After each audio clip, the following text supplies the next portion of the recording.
Здраво, деца! Слушнете го денешниот возбудлив расказ.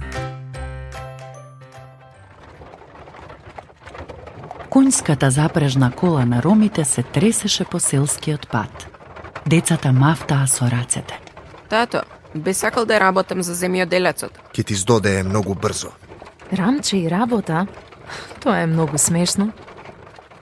Рамче се нервираше затоа што родителите немаат доверба во него што се однесува на работата. Во следниот град скокна од колата и побегна. Му се допадна фармата со цвеќиња на прозорците. Здраво, кој си ти? Се викам Рамче и би сакал да работам за тебе. Дојде токму навреме да помогнеш во бербата на компири. Но прво треба да јадеш нешто. Влези. Мирисите во кујната го потсетија Рамче дека беше гладен како волк. Ние се молиме пред да јадеме. Секој добар дар и се што имаме доаѓа од Тебе, о Боже. Ти благодариме за се. Амин.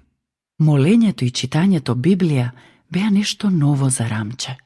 Но му се допаѓаше да биде со пријателски настроениот земјоделец. Дури и работата му беше интересна, иако на крајот на денот го болеше грбот. Помина една седмица. Нерон, во што е проблемот? Сакаш ли да играш топка со мене? Надвор Нерон ги начули ушите и Рамче слушаше. Нерон, некој свири на виолина. Сигурно се моите родители. Седат покрај огнот, печат еш и пеат песни. Одеднаш чувствувам голема носталгија. Го разбираш ли тоа? Рамче дзирна во кујната, но никој не беше таму. Ја зеде Библијата што стоеше на масата и исчезна во ноќта. Рамче, тука си? Дали донесе нешто за нас? Ја донесов оваа книга. Григор може да чита. Еј, видете, оваа е света книга. Пишува Новиот завет на нашиот Господ Исус Христос. Добра книга е, читај ни.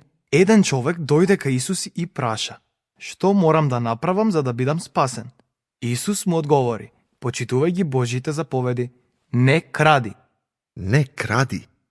Виновни, ромите се погледнаа едни со други, зашто секој од нив претходно имаше украдено нешто. Рамче ја украде дури и Библијата, но истата вечер ја врати назад. Рамче, ова е изненадување. Ја зеде нашата Библија, па ти ја давам. Навистина, можам да ја зачувам? Рамче беше среќен. Преку Библијата, ромите научија да го познаваат и да му веруваат на Исус. До следното слушање. Ако сакаш да не контактираш или ако имаш прашање, пиши ни на radio7kids@gmail.com. Чао!